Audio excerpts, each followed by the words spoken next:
అందరికీ నమస్కారం. నిన్నటి రోజున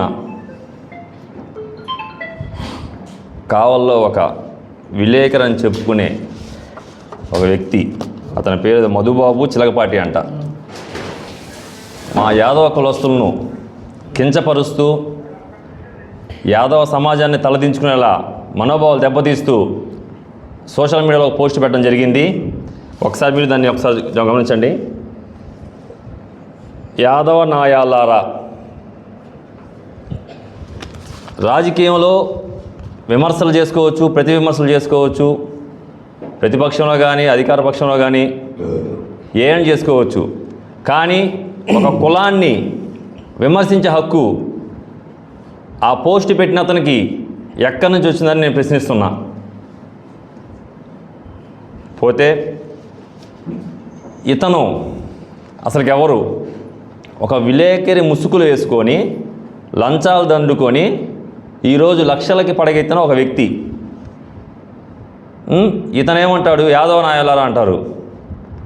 ఇదే యాదవ కులస్తులు ఓట్లు వేసుకొని ఈరోజు ఎమ్మెల్యేగా గెలిచిన కావ్య కృష్ణారెడ్డి గారు ఇలాంటి వ్యక్తుల్ని పక్కన పెట్టుకొని రాజకీయం చేస్తున్నారు. ఒకటి మాకు అర్థం కాని విషయం ఏంటంటే, ఇది ఇతను రాశారా లేకపోతే ఇంకెవరైనా రాపిచ్చారా? అది మా యాదవ కులస్తులు అందరిలో ఇప్పుడు పెద్ద విషయం అయి ఉంది.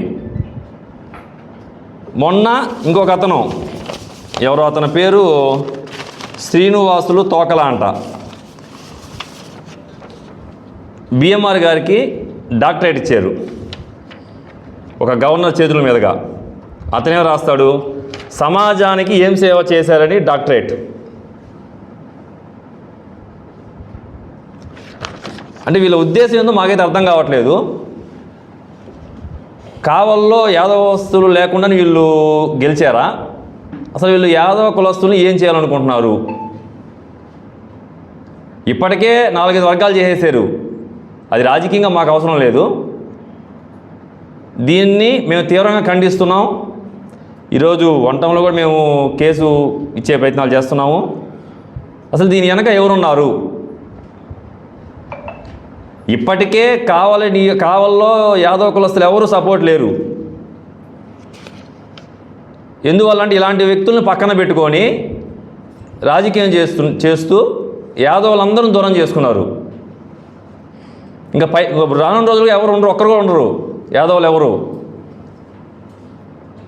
బీఆర్సీ వర్గానికి చెందిన వాళ్ళని ఒక వ్యక్తి వాళ్ళని దుర్భాషలాడతారు. మొన్న మత్స్యకార మీటింగ్లో దానిపైన నిందేశారు. మొత్తం చేసింది ఒకరు, నిందేసింది మా కులం మీద. అంటే యాదవులు అంటే అంత చిన్న చూపా మీకు? నేను దీన్ని ప్రశ్నిస్తున్నా, రాసిన వాళ్ళకి రాపిచ్చిన వాళ్ళకి ఇద్దరికి ప్రశ్నిస్తున్నా. వీళ్ళని కానీ మీరు అదుపు చేయలేకపోతే రానున్న ఎలక్షన్లో దారుణంగా మీరు విఫలమవుతారు.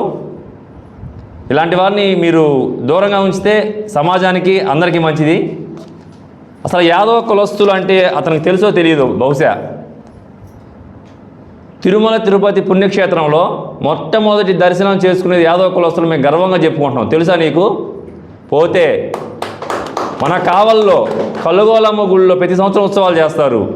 మేము పెద్దగోళ్ళగా పాతూరు నుంచి తీసుకొని వచ్చి అమ్మవారికి సమర్పించిన తరువాతే ఊరేగింపు స్టార్ట్ అయ్యిద్ది, ఉత్సవాలు స్టార్ట్ అవుతాయి. ఆ సంగతి తెలుసా? స్థానికుడు నువ్వు అక్కడే ఉంటావుగా, మీ ఇల్లు కూడా కలుగోలమ్మ గుడి పక్కనే అనుకుంటా.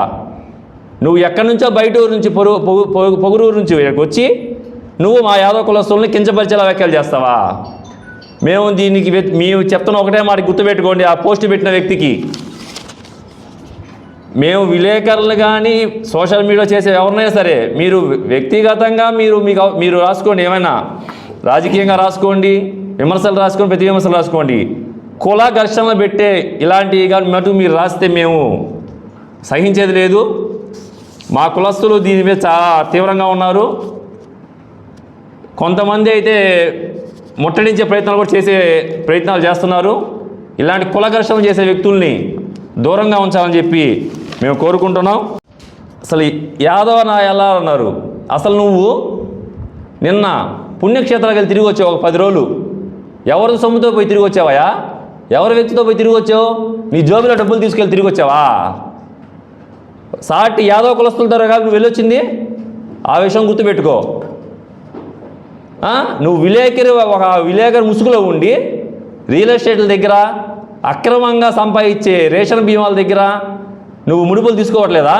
ప్రతి ఒక్కటి త్వరలో ప్రూఫ్లతో పాటు నీ బయట పెడతామని చెప్పి ఈ విలేకరు సమావేశం తెలియజేస్తున్నావు. రియల్టర్ దగ్గర ఎంత తీసుకుంటున్నావు తెలియదు అనుకుంటున్నావు. ఎవరికి ఎంతమంది దగ్గర ఎమ్మెల్యే గారి పేరు అడ్డు పెట్టుకొని నువ్వు ఎన్ని లక్షలు వసూలు చేస్తున్నావో ప్రతి ఒక్కటి వీడియో ప్రూఫ్ల మీద మీకు ముందు పెడతావు త్వరలో. ఎమ్మెల్యే గారు దయచేసి ఇలాంటి కుల ఘర్షణలు పెట్టే వ్యక్తుల్ని సపోర్ట్ చేయొద్దని, దగ్గరికి రాయొద్దని మేము కోరుకుంటున్నాం.